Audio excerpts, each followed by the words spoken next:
je vous retrouve aujourd'hui pour une recette de bun bao vegan. Donc qu'est-ce qu'un bun bao? En fait les bun bao ce sont des petits pains chinois, en fait c'est une recette chinoise. Ce sont des petits pains qui sont fourrés avec une farce. Donc bon, traditionnellement en Chine c'est plutôt à base de viande et de légumes. Nous du coup ça sera que des légumes et des protéines de soja pour remplacer la viande. On en trouve également des équivalents au Japon, qu'on appelle nikuman. Voilà, donc c'est pour la petite histoire. C'est vraiment une des recettes préférées de Laurent et moi, on adore. C'est idéal pour les meal prep. Voilà, comme ça vous pouvez préparer, il n'y a pas de souci, vous laissez au frigo, vous faites juste un peu réchauffer. Et petit point aussi important, ce sont des pains mais en fait qu'on cuit à la vapeur, donc pas au four, à la vapeur. Donc je vais commencer déjà par faire l'élaboration de la pâte à pain et ensuite on fera ensemble du coup la farce. Donc pour la pâte à pain, il va falloir bien sûr de la farine. Alors moi j'ai aujourd'hui, je change à peu près à chaque fois, mais là ce mois-ci aujourd'hui je vais de prendre de la farine d'épeautre intégrale, complète, et de la farine de blé bis type 80, donc je vais mettre moitié-moitié.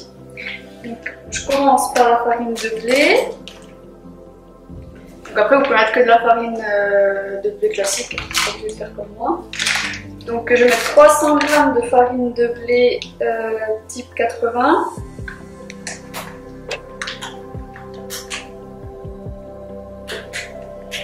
Et 300 g de farine d'épeautre. La farine d'épeautre on achète un gros sac parce qu'on en utilise beaucoup.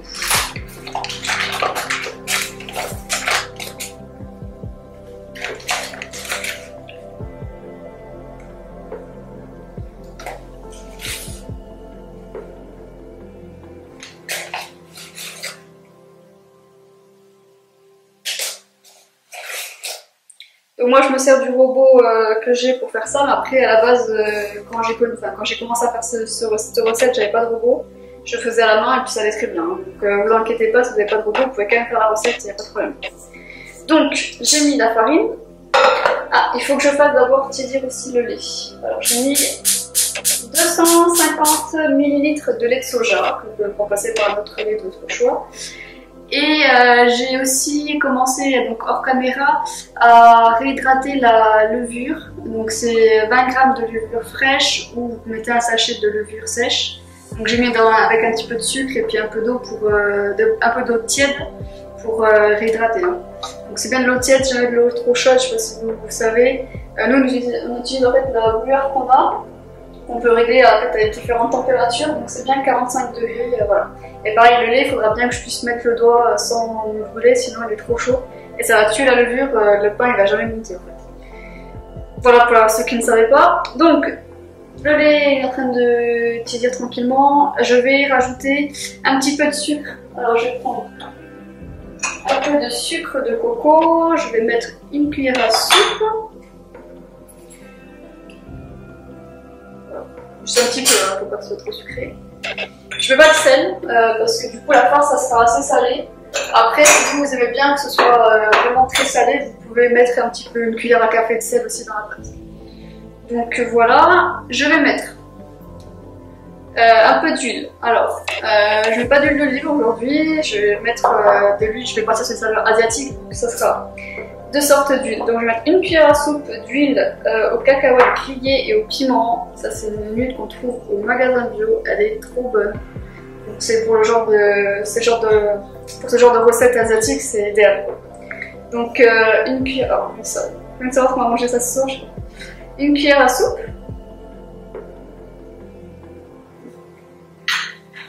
Et alors je suis un peu triste parce qu'en fait je m'entame la dernière bouteille.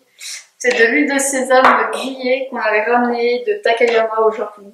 Donc sa dernière bouteille, je sais pas quand est-ce qu'on va pouvoir en racheter là-bas. Je sais pas si on pourra y retourner tout de suite avec tout ce qui se passe. Donc je vais pas trop en mettre, hein. Je vais l'économiser. Donc là je vais mettre une cuillère à soupe. Oh, sans Japon. Sans Japon. Donc ça, l'huile comme ça, vous en trouvez aussi en France, ne vous inquiétez pas. Hein. C'est vrai que là, c'est un petit souvenir, on va dire, du Japon, donc voilà, je suis un peu nostalgique. Que je faisais un peu de ma vie, là, mais Donc là il est assez chaud.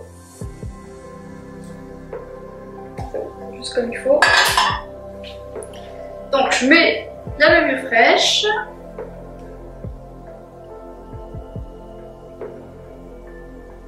Alors, vous voyez, c'est la levure en fait que j'avais utilisée. Enfin, je sais pas si vous avez vu la vidéo que j'avais fait sur la brioche potimarron chocolat. Et bien en fait ça c'est l'autre moitié que j'avais pas utilisée, que j'avais mis au congèle. Donc je l'ai fait décongeler tranquillement ce matin. Et là je l'ai rajouté et puis elle s'est réactivée sans problème. Donc je vais mettre, pour l'instant je vais peut-être pas tout mettre, je vais mettre 200 ml de lait. Et j'en garde un peu pour s'il faut en rajouter après. Donc je vais pétrir ça et je vais vous montrer donc, quand je vais pétrir. Et après je vous montrerai comment est la pâte quand elle est bien pétrie. Voilà. Bon, vous me suivez?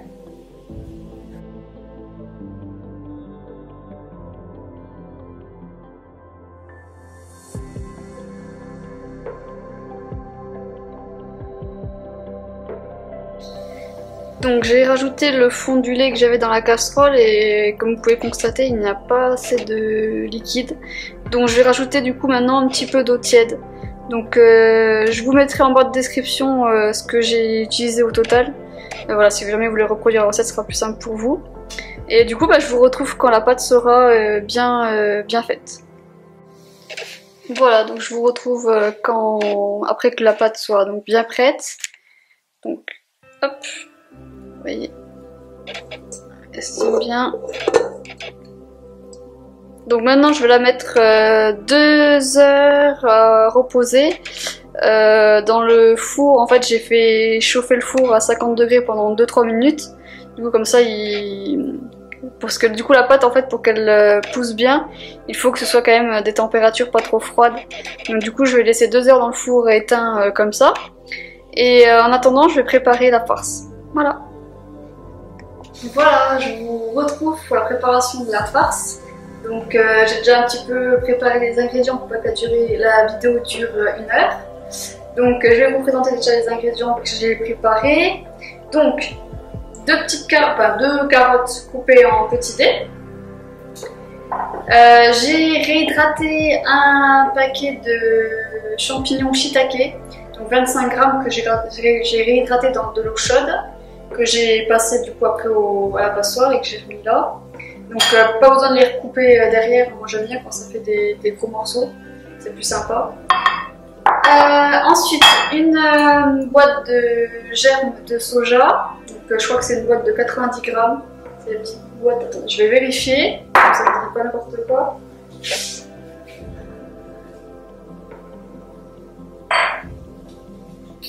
En fait c'est 180 grammes, alors vraiment je vérifie, donc 180 grammes. En fait ce qu'on va faire c'est que je vais tout vous mettre en barre de description par rapport à les ingrédients que vous allez utiliser, ce sera plus simple si vous voulez reproduire la recette plutôt que je vous dise et que vous mettiez au fur et à mesure. Autant que je le fasse pour vous. Donc 190 grammes d'haricots mango, tac tac. Alors pour ceux qui ne connaissent pas, donc pour remplacer la viande, on a déjà parlé en tout début de vidéo. C'est des protéines de soja qu'on va utiliser. Donc il faut savoir que les protéines de soja, elles n'ont aucun goût. Voilà, c'est très riche en protéines, mais ça n'a pas de goût. Donc ce que j'ai fait, j'ai réhydraté dans de l'eau et de la sauce soja pour les saler un peu. Puis après, ça prendra le goût des épices qu'on met avec. Donc je vous ai gardé le sachet pour vous montrer. Donc là, j'ai mis 100 grammes. Et donc moi, j'ai pris vraiment les émincés. Voilà, pas les morceaux moyens, les vraiment émincés. Ensuite j'ai mis des épices. Alors j'ai déjà tout mélangé ensemble, mais je vais vous faire un petit détail de ce que j'ai mis quand même dedans. Donc j'ai mis de la coriandre moulue, donc, les quantités je vous mettrai encore en barre de description, de l'origan, de la cannelle, de la noix de muscade. Donc s'il vous plaît, c'est mieux pour vous je pense, mettez plutôt de la noix de muscade que vous râpez vous-même. J'ai déjà essayé de la noix de muscade déjà moulue.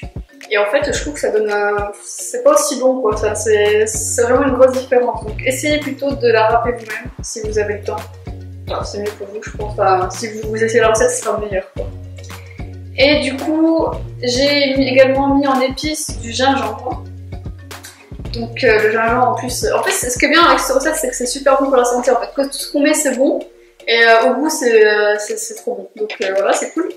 Donc le gingembre, celui-là, je l'achète sur Force Ultra Nature. Donc en général, je fais mes épices au magasin bio sous la marque Cook. Mais le gingembre sur Force Ultra Nature, c'est comme si vous mangez du gingembre que vous aviez vous-même râpé en fait. C'est vraiment, il y a une grosse différence. Donc si vous commandez sur Force Ultra Nature, je vous conseille d'en prendre. Après, voilà, on n'est pas exprès pour ça, mais voilà, en tout cas, si vous commandez dessus, prenez-en. Voilà, donc je vais commencer par... Donc j'ai mis un petit fond d'eau dans la casserole. Donc je vais commencer par mettre les carottes. Je vais aussi faire une boulette avant la fin du vidéo. Donc les carottes.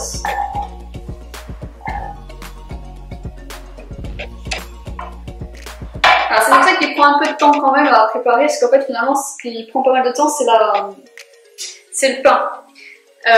Donc je vous conseille plutôt de faire ça un dimanche ou un jour de congé.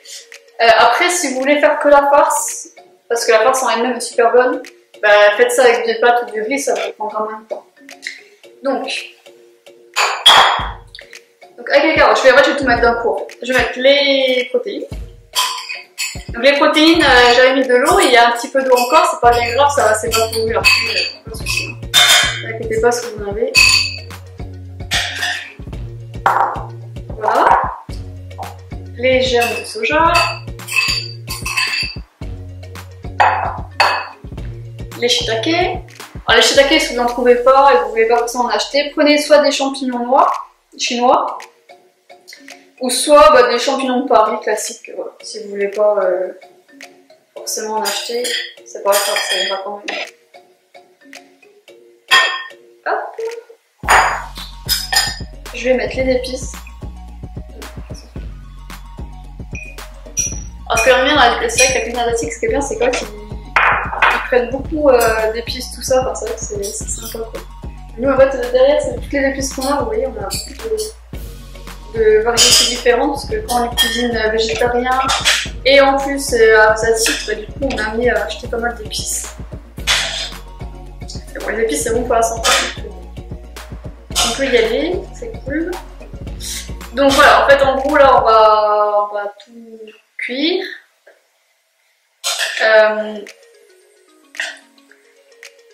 Si vous avez, en fait je vais couvrir.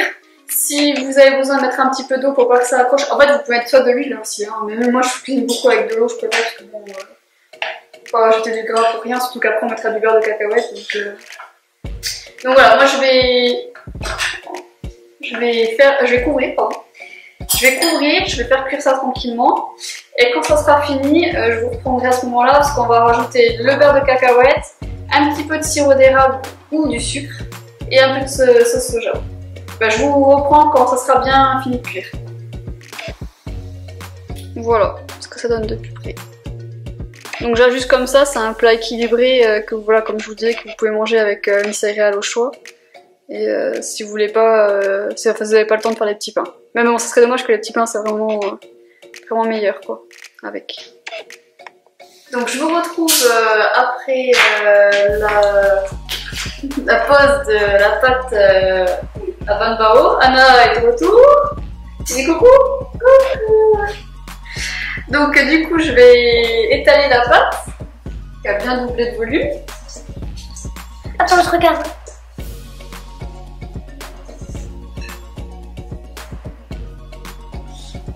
Pardon, excuse-moi du bruit. Je vais mettre un petit peu de farine sur ton travail. En fait, à chaque fois que tu bouges ta tête, ça bouge le carré.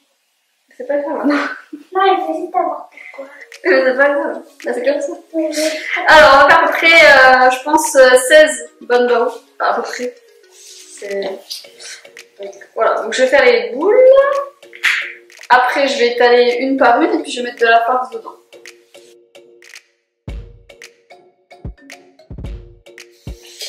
Donc, je prends une boule, je l'étale.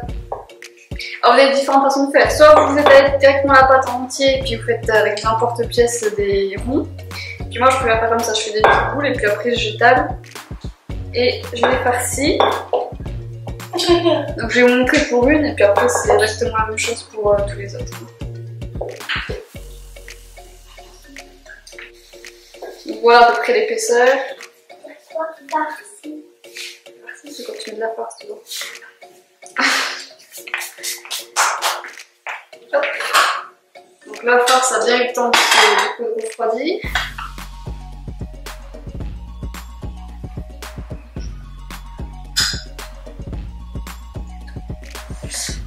Donc j'ai à peu près l'équivalent de, on va dire, une cuillère à soupe, une cuillère et demie. Après c'est à vous de voir suivant ce que... Là, parce que vous pouvez faire des banh bao plus gros, plus petits, après c'est vous qui voyez quoi. Donc voilà. Donc après on le ferme comme ça.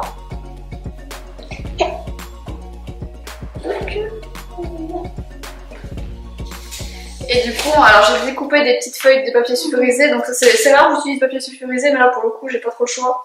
Donc c'est pour mettre dans le cul vapeur en fait. Donc bon, voilà, moi on en met un, je monte pour un, puis je mets dans le cul vapeur. Après, quand j'aurai tout fini, je vais mettre à chauffer l'eau. Donc mettre les banh bao, du coup je vais les faire cuire en 2 fois parce qu'il y en aura trop pour un seul. Parce qu'il faut pas qu'ils se collent. S'ils se collent après, parce qu'ils vont grossir pendant la cuisson. Et du coup, si vous les collez, ben, ils vont s'agglomérer entre eux et puis après ça va être pas très bien pour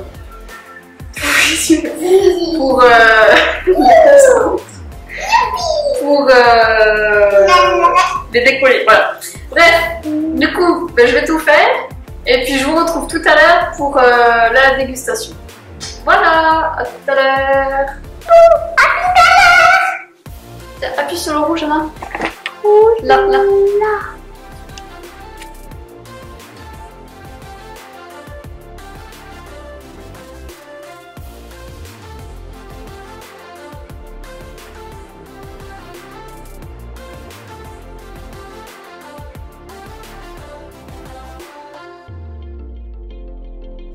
Bon, ben la cuisson est faite, je m'en suis servi 3.